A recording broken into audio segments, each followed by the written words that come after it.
Good morning दोस्तों, स्वागत है आपके अपने यूट्यूब चैनल नैतिक पथ क्लासेस पर। दोस्तों, हमने एक डिस्कशन स्टार्ट किया हुआ है सीपीएलओज और एलसी के कमेंट के जवाब का। तो वो आसान शब्दों में दिया जाता है, कोई भी नेगेटिव रिप्लाई आपको नहीं दिया जाता है।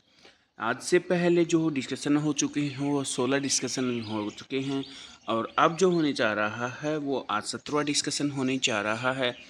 एलसी वालों को क्या करना चाहिए वो भी हम अभी इसमें डिस्कस करेंगे, और अब आगे क्या होने वाला है ये हम पूरा डिटेल में जानेंगे। तो पहले बात कर लेते हैं कि क्या क्वेश्चन पूछे गए हैं। तो पहला पूछा है आर वीडियो ने, ये कहना क्या चाहते हो। इन्होंने बोला है हमने एक वीडियो बनाई थी मीटिंग जो 7 मई को होने जा रही है उससे रिलेटेड। वो मीटिंग है KPI से रिलेटेड, यानी कि की परफॉर्मेंस इंडिकेटर। जहाँ भी हम काम करते हैं तो वहाँ पे कुछ इंडिकेटर्स पॉइंट होते हैं जिनके रूल रेगुलेशन हमें फॉलो करने करते हैं, क्या क्राइटेरिया उस कंपनी का या ऑर्गेनाइजेशन का होता है, तो वो हमें उसी अकॉर्डिंग करना होता है। तो उससे रिलेटेड हमने वीडियो बनाई थी, ये हम आपको उसमें कहना चाह रहे थे। और बाकी उसका जो डिस्कशन होगा वो हमें बाद में पता चल ही जाएगा कि क्या होगा क्या नहीं, जब नोटिफिकेशन आएगा हेडक्वार्टर की तरफ से। नेक्स्ट ये है कि ये पूछा है मीशा खान जी ने, सर CPLO का पंचायत घर में कब बैठाएंगे। देखो, ऐसा तो कंफर्म नहीं है कि कब से, क्योंकि अभी आगे से ऐसा कोई नोटिफिकेशन नहीं आया है।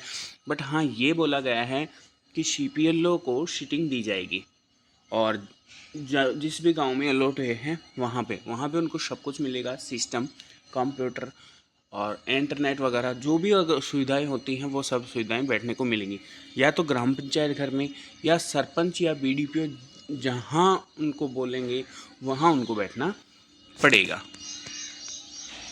नेक्स्ट क्वेश्चन है, ये पूछा है विक्रम राणा जी ने, सर LC वालों का आस्क ऑफिशियल लॉगिन नहीं हो रहा है, इनवैलिड आप ID बता रहा है। ये भर्ती पक्की है या कच्ची। मैं बताना चाहूँगा, हाँ मैं भी एक LC ही हूँ, मेरा भी OTP तो आ जाता है उस साइट पे जाने के बाद HPPA की। बट जैसे ही OTP आता है तो लॉगिन करते हैं तो वो यही बता रहा है इनवैलिड OTP। तो आप वेट कीजिए, हो सकता है कि टेक्निकल एरर हो, और आने वाले टाइम में पता लग जाएगा कि क्यों ये प्रॉब्लम हो रही है। और फिर आपने पूछा है कि ये भर्ती कच्ची है या पक्की। दोस्तों, मैं आपको बता देना चाहता हूँ कि किसी भी एग्ज़ाम में, किसी भी का भी कोई एग्ज़ाम लिया जाता है, 2 एग्ज़ाम आपको पता है आपके हो गए हैं। पक्की कच्ची भर्ती के लिए HKRN के लिए आप ही बताएं कि एग्ज़ाम हुआ नहीं हुआ, कॉन्ट्रैक्ट बेस के लिए एग्ज़ाम हुआ नहीं हुआ, अगर किसी की सिफारिश पर लग रहा वहाँ एग्ज़ाम होता है नहीं होता।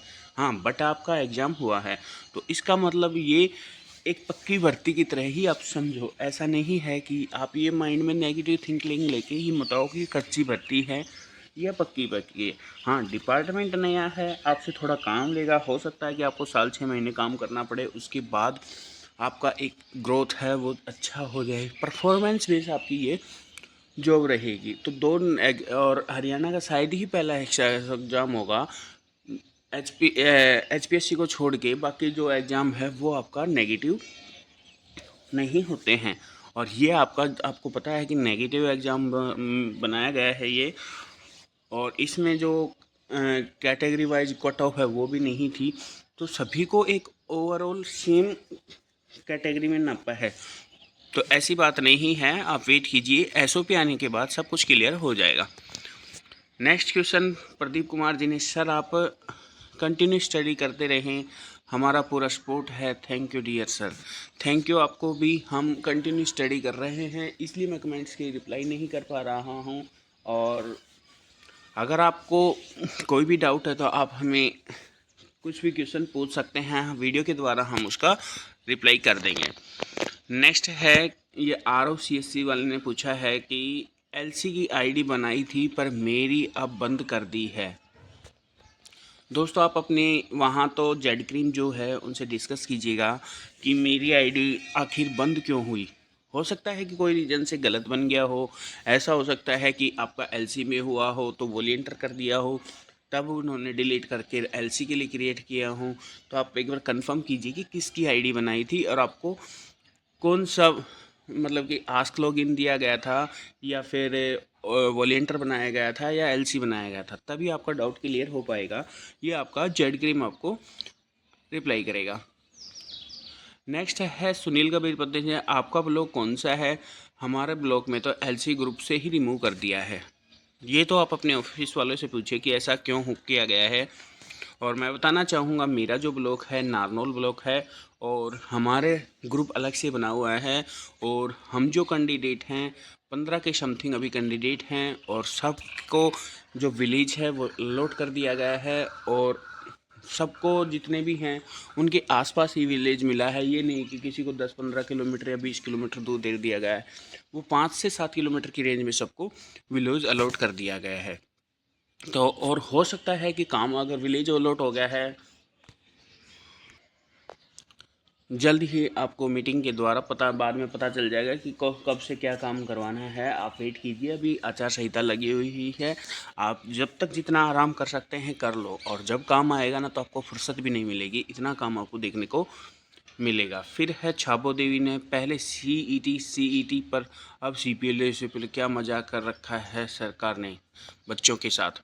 मैं बताना चाहूँगा, हाँ कोई भी काम करते हैं तो उसमें समय ज़रूर लगता है।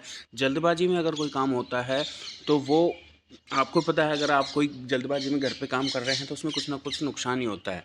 तो आप वेट कीजिए, काम अगर धीरे हो रहा है तो एक अच्छा प्रोसेस बन रहा होगा। ऐसा नहीं है। सीईटी हाँ सीईटी पहले था, बाकी उसका भी एग्ज़ाम ले लिया गया था और उसके द्वारा ही ग्रुप सी और डी का एग्ज़ाम ले लिया गया है, जिसकी जो हायर नंबर थे उसके अकॉर्डिंग। और अभी आपको पता है कि ग्रुप डी की जो ज्वाइनिंग है वो आने वाली है, वो कभी भी आ सकती है। हो सकता है कि अभी आ जाए और हो सकता है कि आचार संहिता के बाद आए। नेक्स्ट क्वेश्चन, सेल्फ एलसी वालों का कुछ होगा या नहीं? पोर्टल से डेटा भी रिमूव कर दिया है। देखो ये तो हम अभी भी नहीं कह सकते कि पोर्टल से डेटा रिमूव हुआ है या नहीं। अगर ऐसा होता है तो बाद में पता चलेगा, अभी तो पता नहीं चलेगा। और रिमूव की लॉगिन नहीं हो पा रहा है, आप देख पा रहे होंगे सीपीएलओ की कईयों की डेट ऑफ ज्वाइनिंग दिखा रहा है, किसी की नहीं दिखा रहा। अगर ऐसा होता तो सभी सीपीएलओ की डेट ऑफ ज्वाइनिंग शो होती। मैंने कल एक कैंडिडेट का चेक किया था, उसकी डेट ऑफ ज्वाइनिंग अभी शो नहीं हो रही है। नेक्स्ट क्वेश्चन पूछा है की सिंह ने, एलसी को अपना विलेज ही अलॉट किया है या दूसरे विलेज ही? मैं बताना चाहूँगा, मान लो आप की सिंह जी, आपका अपना कोई भी एक गांव मान लो, उसमें अगर सीपीएलओ आ गया है तो एलसी को वो गांव नहीं मिलेगा। उसको पास का कोई गांव अगर खाली है तो वहाँ दिया गया है। हाँ, उसको जब अपना गांव मिलेगा, अगर उस गांव में कोई भी सीपीएलओ नहीं है तब वहाँ पे आप एलसी लग सकते हैं। सीपीएलओ है तो कोई भी चांस नहीं है आपका उस गांव में बनी रहने का। आप नज़दीकी कोई अपना गांव देख लीजिए, जेड की रकम को बताइए कि मुझे ये गांव अलॉट कर दीजिए, वो आपकी डिस्टेंस के अकॉर्डिंग देख लीजिए कौन सा नज़दीक रहेगा और बेनिफिशियल भी होगा। तो ये आप अपने जेड क्रीम से डिस्कस कर लीजिए, वो आपको बता देंगे कि किस गांव में सीपीएलओ की पोस्ट आ चुकी है और कौन से गांव वैकेंट हैं। तो वो आपको बता देंगे, आप उनके अकॉर्डिंग, आपको अपने एरिया का ज़्यादा पता है। और जेड क्रीम से डिस्कस करके आप इससे द्वारा अपना विलेज ले सकते हैं। और विलेज में जो हमारी पीपीआईडी है हमें मिल गई है, उसमें वेरिफिकेशन भी आई हुई है। और जो विलेज है वो हमें बिल्कुल नज़दीक मिला है। दोस्तों, अगर आपका कोई भी कमेंट है तो कमेंट के द्वारा हमसे पूछ सकते हैं। कमेंट ना कर पाएंगे तो वीडियो बना के आपको ज़रूर रिप्लाई देंगे। अगर आपको ये वीडियो अच्छी लगी तो प्लीज़ चैनल को लाइक से सब्सक्राइब कीजिएगा। थैंक यू दोस्तों।